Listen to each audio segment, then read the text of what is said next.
series of videos, the Seamaster Chronicles, will explain to you how a watch that sprouted from the watches that Omega delivered to the Royal Air Force during World War II has become so much more.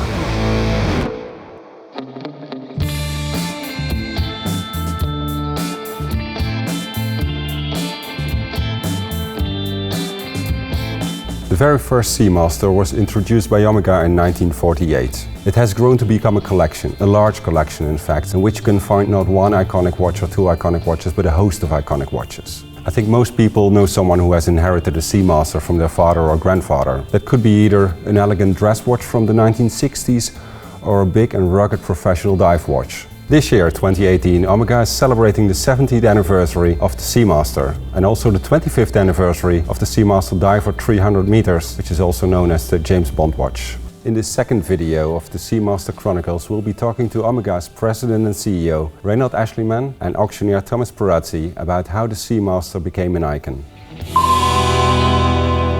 Yeah, I think I could speak for very long about the iconic side of Seamaster. First of all, it's been 70 years that we have exactly the same DNA, starting in 1948, of having this incredible mix for designers and also for the consumers of getting robust, based on the whole history of delivering watches for pilots, but at the same time elegant watch. But it's not today's pretending that it's an icon watch. It's been all around the years a watch that had this in the whole collection. And today still, if I go from Aquaterra to Planet Ocean or to Ploprof, there is a common sense for all our consumers about what represents the Seamaster, which makes it, 70 years later, a really true sign that it's an icon.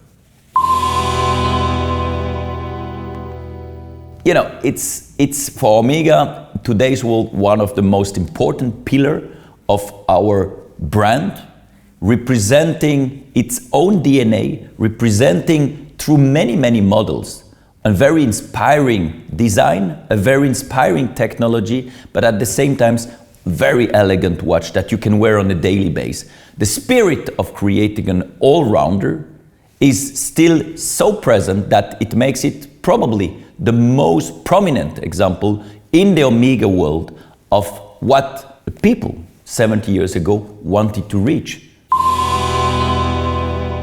I think this is one of the most interesting story because it's really a true, incredible relationship that was based on fact. I mean, Lindy Hemming, the very famous and very awarded custom designer, and obviously custom designer of GoldenEye of James Bond, when she thought about James Bond, she thought exactly first as him being a commander in the British Admiralty, which made it anyway very clearly wear an Omega. And it was very clear for her that Seamaster would be the perfect match to this incredible personality that is James Bond, of being inspiring as a commander, but also as a secret agent in a very formal way. It's one of these perfect match, and obviously in many of the movies, first the watch helped. The watch was an instrument for James Bond. He was also always wearing that watch in a more of a lifestyle orientation, and I think that's exactly what made the difference. Seamaster is an inspiring, is an incredible design. It's also a watch that has this spirit of being an all-rounder, a watch that you wear with pride, and James Bond wears this Seamaster with a lot of pride.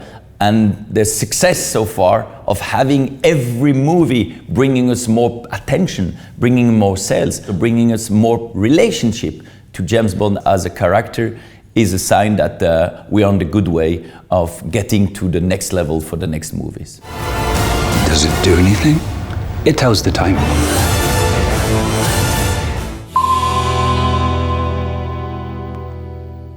I have, as many of my friends and many of our customers, many private story about Seamaster, but that watch that I'm wearing is a perfect example on how many feelings you can have for the watch that you wear, since that watch is a special watch that I gave when I was visiting one of my friends at the hospital that was going through a difficult time, and he literally fell in love with the watch that I was wearing for only a few days.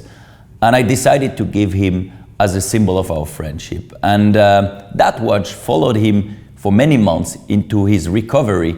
And today, whenever I wear this watch, and I will always keep it, it reminds me that that watch was on his skin, was something so emotional that it means even more than just being one of the most beautiful chronograph we have, most technological Seamaster we have in our collection.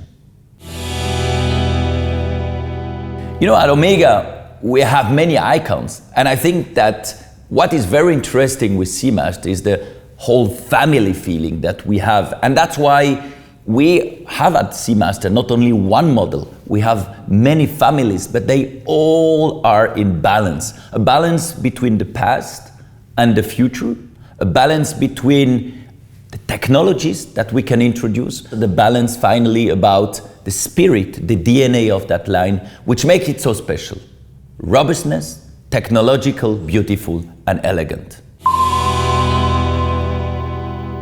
I think the best ambassadors are all the Seamaster wearers, because you see a lot of these people that want this sophistication of having a sport diving professional watch, wearing the famous elegance of the 300-meter blue dial and blue bezel with the famous bracelet, but also the elegance of having an Aquaterra on the wrist. But obviously, besides James Bond, that is very famous of being an ambassador, if I think about Michael Phelps or Eddie Redmayne, they all share this whole feeling that we have at Seamaster, robustness and elegance in any times. I think the early diving watches of Omega showed Omega at its best. Omega always being a pioneer in many of the tasks that they've been faced and that they wanted to succeed at. And if I think about exactly this today, Seamaster represents a professional life of diving watches that have the heritage of the Ploprof, of the Seamaster 300-meter, and many more. This is for us very important. We have to be technologically professional, and that's what we want to make in the Seamaster. As you know, any new Seamaster line we have introduced since 2 years are master chronometer. And this is also very obvious that for us that Seamaster must be master chronometer, because they have to be performed, they have to be precise, and of course, after all the tests of master chronometer certification, they have to resist to a magnetic field of more than 15,000 Gauss. So that's, if you want, the best example on how far Omega is going in terms of being a professional watch. Not only for diving, but also in terms of precision for the wearers. Certification is the least that you can request for a professional diving watch. We at Omega believe very much in giving the trust to our consumers about the quality, the performance, the precision, but not only about this, but more, because the master chronometer certification, and we insist on that, is also a certification that is based on resistance to magnetic fields, which for us in the future is a key for performance of a watch.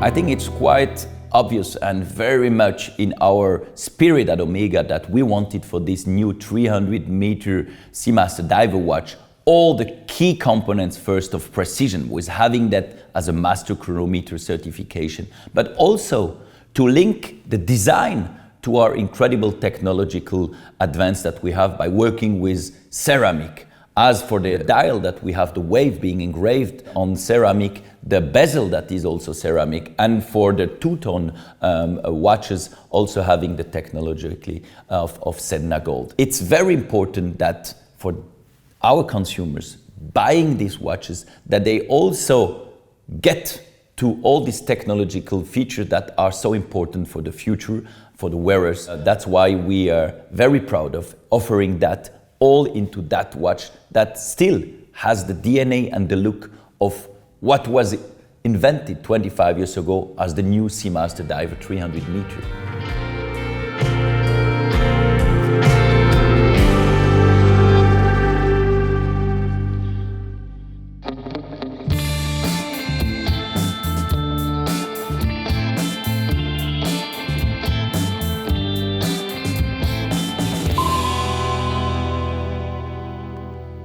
The Seamaster can be really considered as an icon. Name 1948, the Seamaster 300 launched in 1957, and since then all the professional divers were looking for a Seamaster.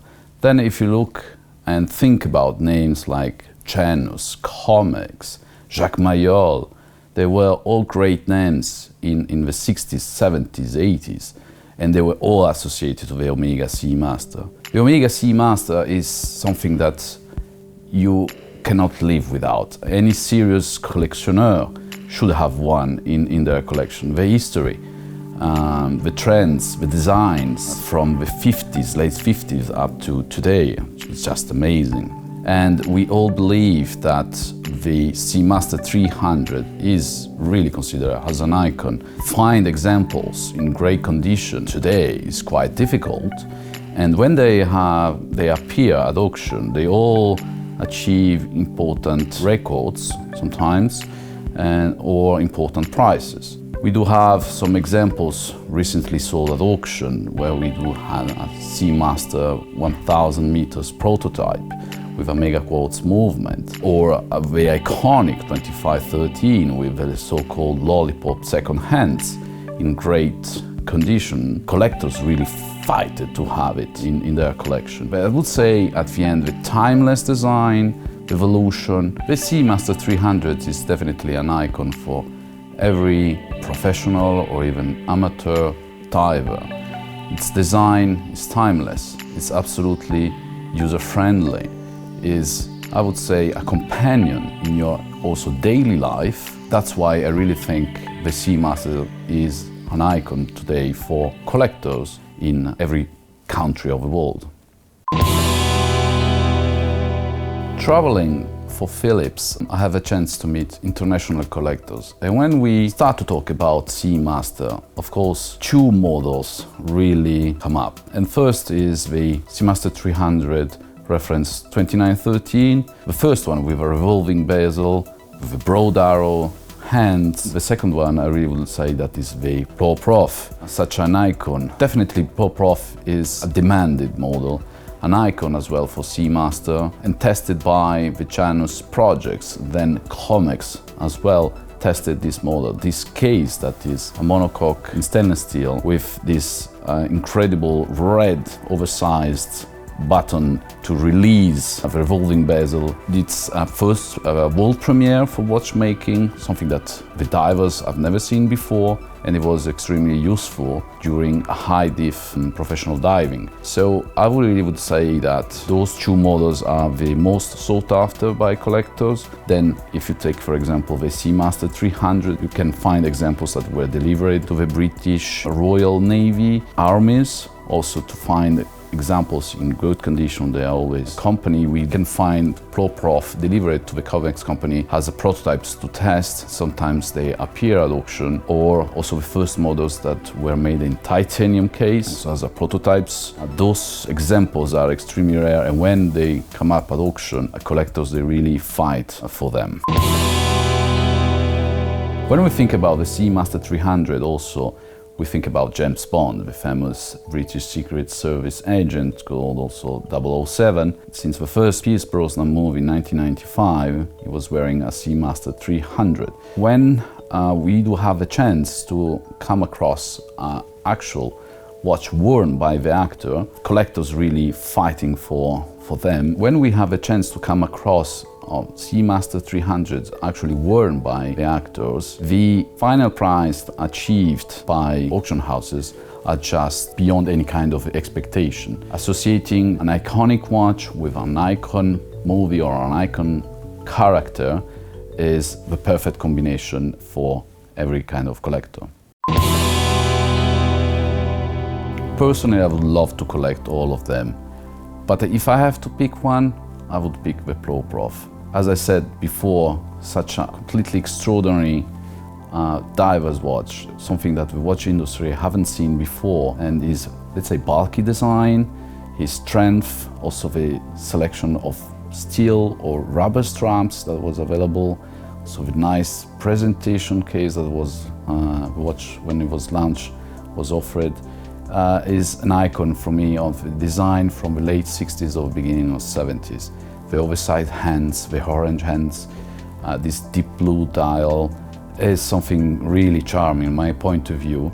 And I have to say that I'm lucky to have one, and I'm really enjoying wearing it.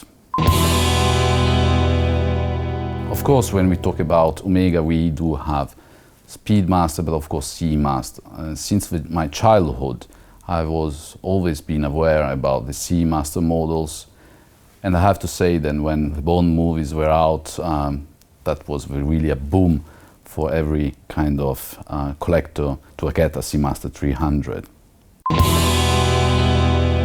Also, Seamaster has been close to me and to my family because my grandfather bought a Seamaster in yellow gold in the late 50s, and he was the lucky owner of this watch until his final days, and he was wearing that watch every single day of his life, and he was absolutely happy about his precision and reliability in every kind of activities. What is also remarkable about the Seamaster model is the evolution of this iconic diver's watch had over the decades. If you take, for example, the first examples from the 50s, and then you take the actual ones that are available in the Omega boutiques, the evolution is quite remarkable, as I said. First of all, the movement, the heart of a watch, starting from, a manual winding, then self-winding, then over the 70s also Omega approached the Seamaster with a quartz perspective, where they have high quality, high frequency, high accurate quartz movement, and then recently with the new coaxial escapement, and also the use of new materials for the bezels or the dials is really remarkable.